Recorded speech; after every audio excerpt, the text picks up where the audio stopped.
Hey, everybody.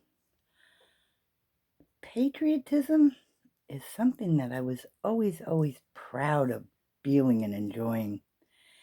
And then for a while there, I kind of lost faith in humanity and America and just everything.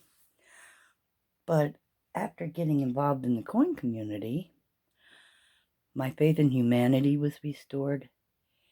And I've been inspired and also very frustrated by what I've learned about America and our military. And I'm not angry with the government or the veterans or anything like that. I'm angry with myself for not being aware of what's going on around me. I used to be an activist and protested against things and marched on Washington and for different things I believed in. But I gotta tell you something. I've been to Washington D.C. probably, I don't know, a dozen times. I've seen a lot of history, and I love history. That's why I love coins so much. But I was never so moved as the time I took my parents with me to Washington, D.C. And my dad, he went to the wall in the Lincoln Memorial and all that, and he was fascinated. But when we went and he stood in front of the raising of the flag at Iwo Jima, my dad sobbed like a baby, like a baby. And he stared at that statue and just the tears just came and came. And my dad wasn't an enlisted military man. He was a merchant marine. He was fired on probably as much as military was and had very little to protect himself. He survived. But when he retired and, I don't know, started thinking about it, I guess, he realized that merchant marines weren't considered veterans. Well, he got, like I used to, he got up on his high horse and he had the law changed. President Jimmy Carter, he was there when Jimmy Carter signed the bill that changed the law and made merchant marines veterans, United States veterans. That was his proudest day, and unfortunately, due to a fire, we lost all our pictures and videotapes and paperwork, but it is in the archives in Washington, D.C. I want to talk to you about presidents. Kennedy, I love history. Arlington Cemetery, where the eternal flame is, and John F. Kennedy, Jackie O, I'm sorry, a baby that they had lost while he was in office, and John Jr. Well, you know what? Right around the corner, and the only thing marking the grave of his brother Robert is a single white wooden cross. It's very moving.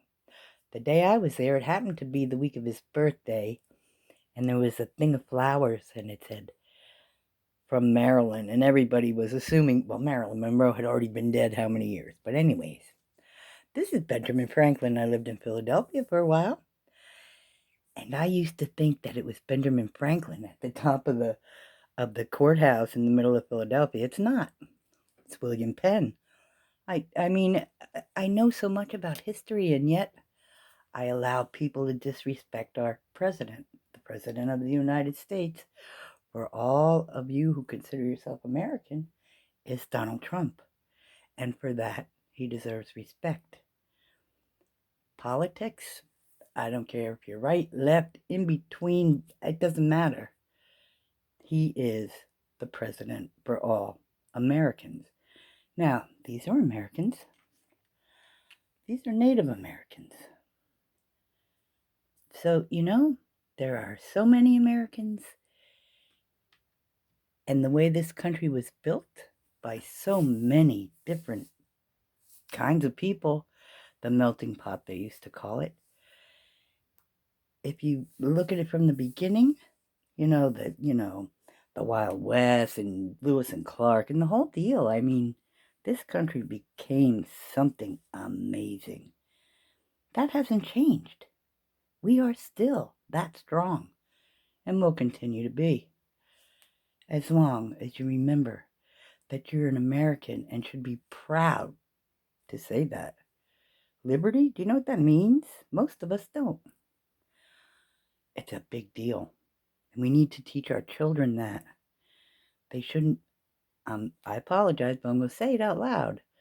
Our young people today have an attitude of entitlement.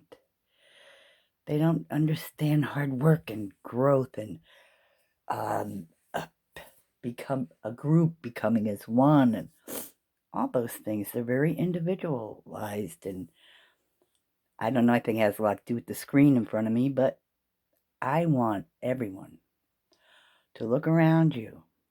Consider the plight others go through.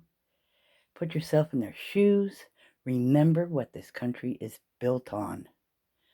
It's built on pride, patriotism, the red, white, and blue.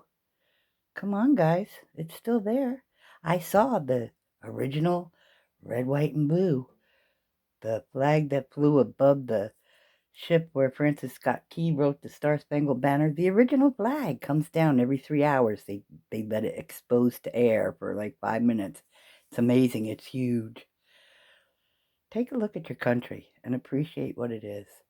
Show the president and his family some respect, because he is the president of everyone who's American.